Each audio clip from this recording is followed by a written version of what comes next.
The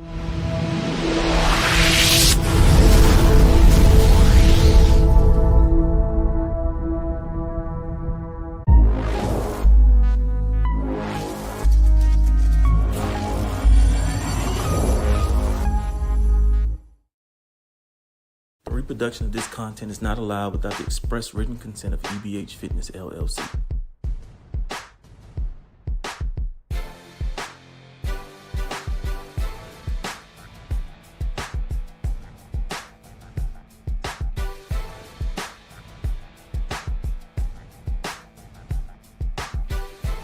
We're back.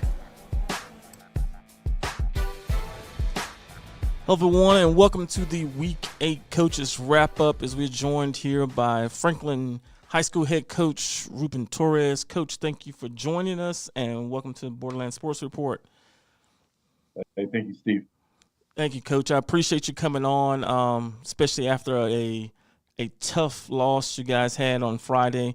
But I think it lends to the resiliency that your team will show as they go back the next week. Good, bad, and indifferent show up, and I appreciate you in taking that and bringing that to this as well to show your players that you still got to show up even in defeat. So I thank you for that. Yes, sir. Absolutely. So let's jump on this game from this past week. We had talked last week about some of the things that you guys had concerns about, the back end of your defense for sure. What I don't want to say what happened, but kind of like what were some of the things that broke down for you guys that you practiced, but it just didn't translate into the game? Well, I think, first and foremost, I want to congratulate Eastwood, their coaching staff, their players, their community. They played extremely well. From their quarterback to their running back, their offensive line did an outstanding job, their receiving core. So my hat's off to them. For us defensively, I think that was, obviously there wasn't a lot of bright spots to really, highlight or take away from that game. I mean, I felt like we just got outplayed and executed. We did a very, very poor job of, lining up right just from the jump.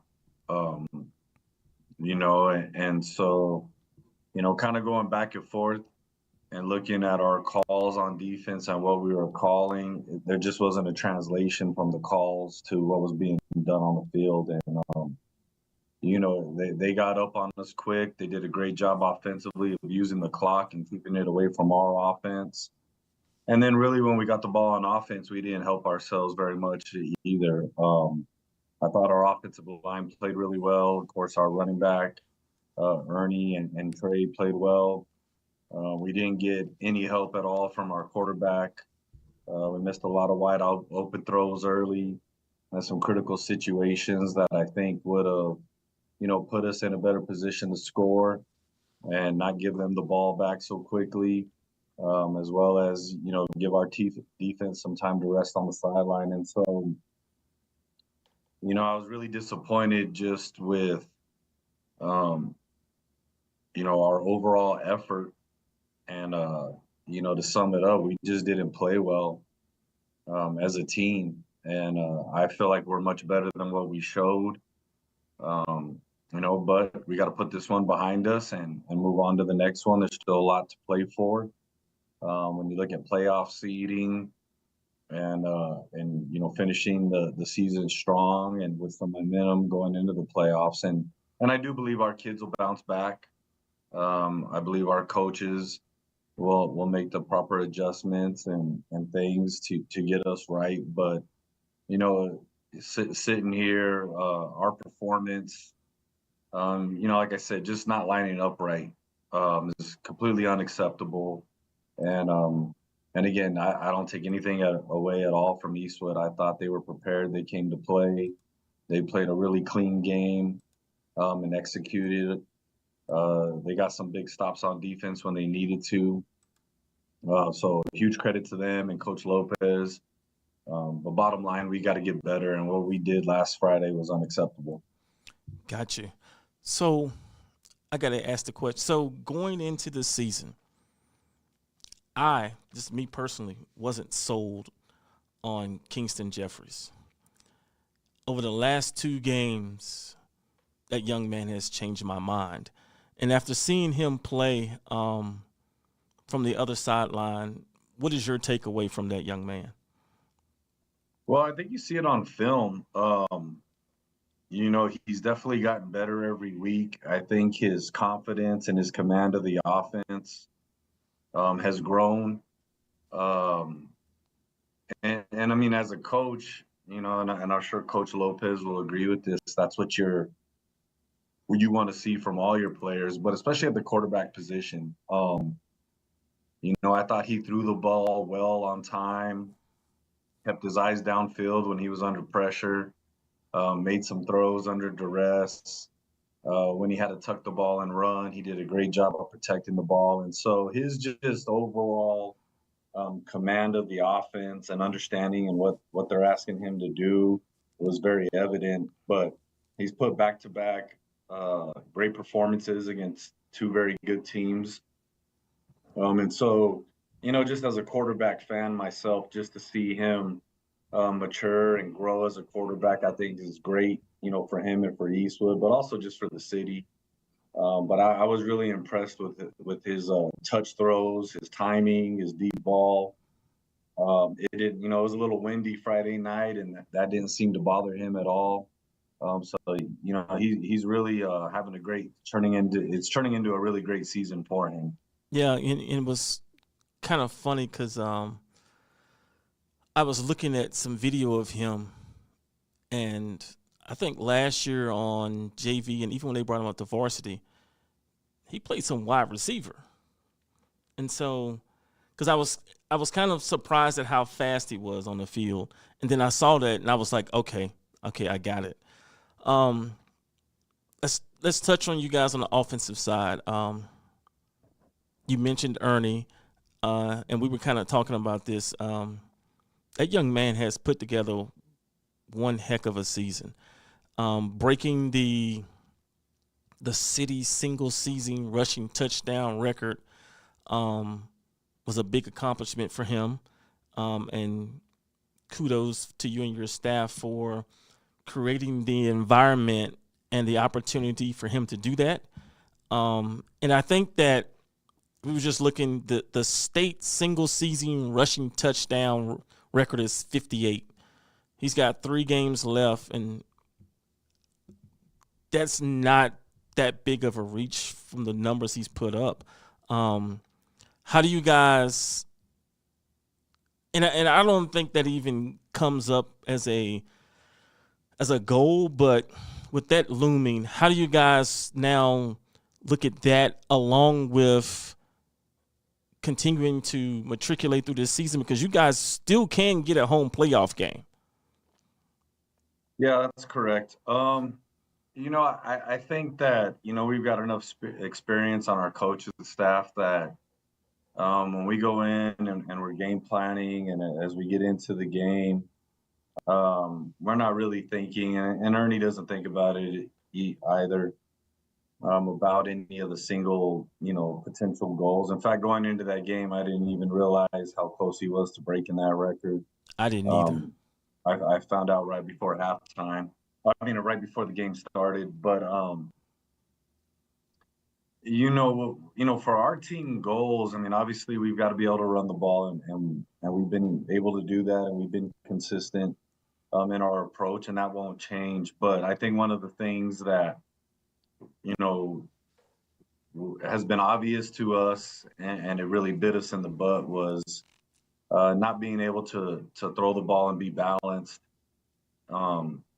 And so for us to go on and get into the playoffs and to make a run in the playoffs and win some playoff games, we've got to be able to, pass the ball, whether it's a short game or the long game. We can't just, go out there and live with, handing the ball off and missing wide open receivers downfield. And so, that'll be a even bigger point of emphasis this week in practice. And like I said, I think Lucas has done a great job all year in managing the game and being our field commander. And it was just a bad game all around for us as a team. But to your point, I think Ernie is doing something very special. Um, but keeping him healthy and the guys around him blocking and kind of paving the way for him to run, it has really been a big key to that. And then with his health, there is a lot of times where he's breaking tackles and carrying guys. So that's a testament to his strength and the kind of shape he's in. But right now our goal is to get into the playoffs, get that 1 seed, and make a run in the playoffs. And I think as long as that's our focus, the stats will take care of themselves and the individual accomplishments. But for us as a staff, we're just trying to win games and put guys in the best situation, and a lot of times that's giving Ernie the ball and running the football. And so thankfully that's just kind of worked itself out, and it's been relatively smooth up to this point. Got you. So let's flip the page. You guys have Socorro next week at the SAC. What are some of the things that you guys are looking to build upon as you go into that game? Well, the first thing is defensively, we've got to line up right. And I feel like every week, whether it's either the communication or we're not lining up right. And bottom line is we've got to do our job, and we're not doing that. And it's starting to get a little frustrating from my point of view, why we're not doing that. And so that's kind of the secret sauce we're looking for this week is for this stuff to click.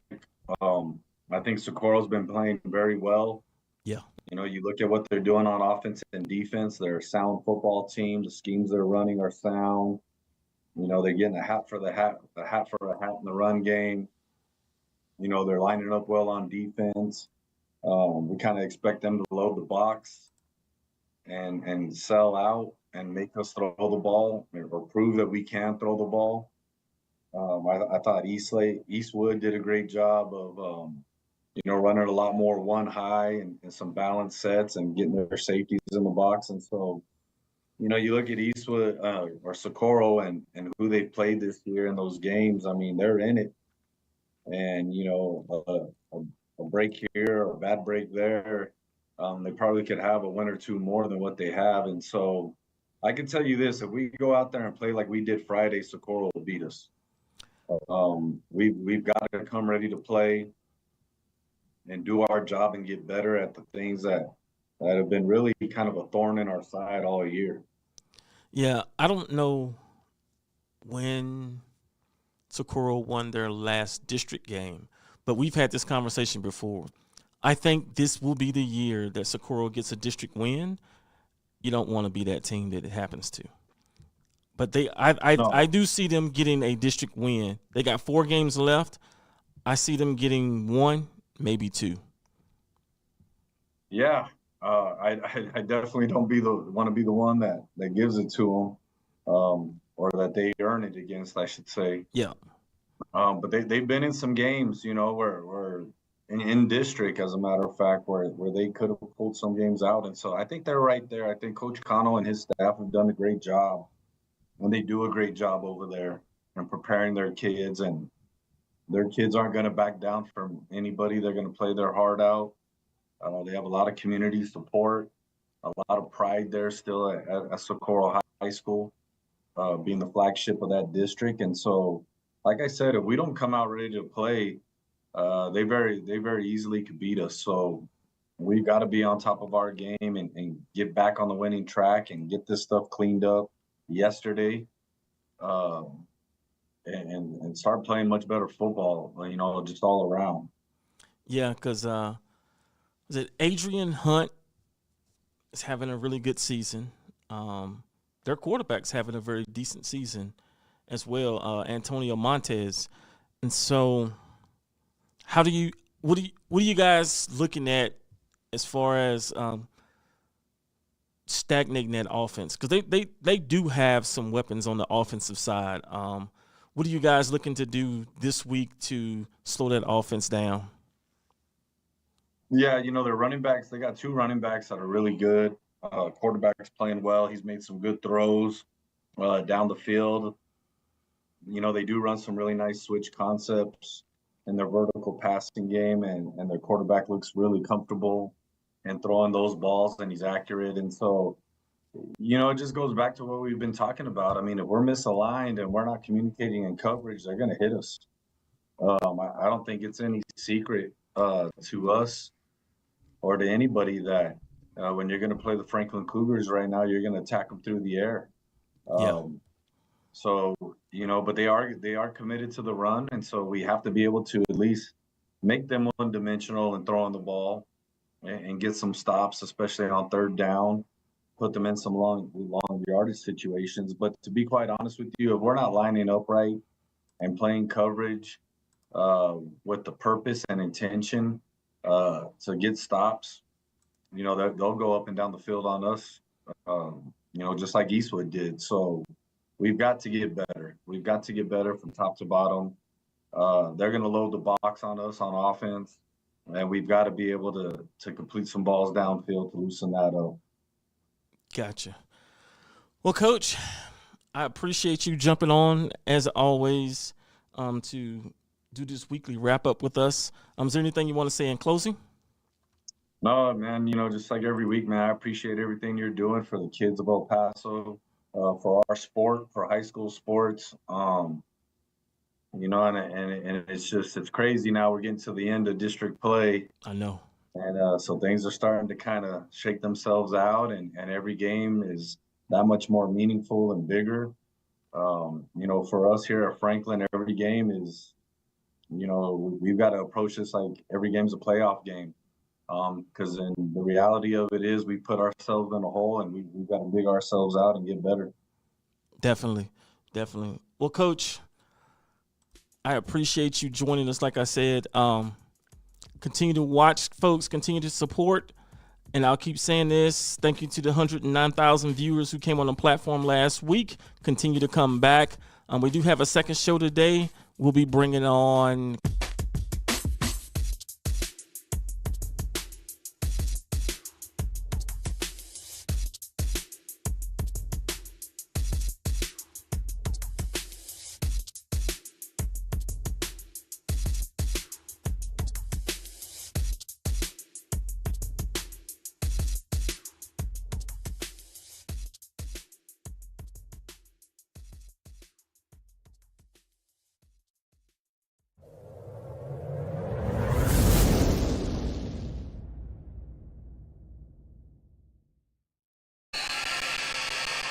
We are back to the action here.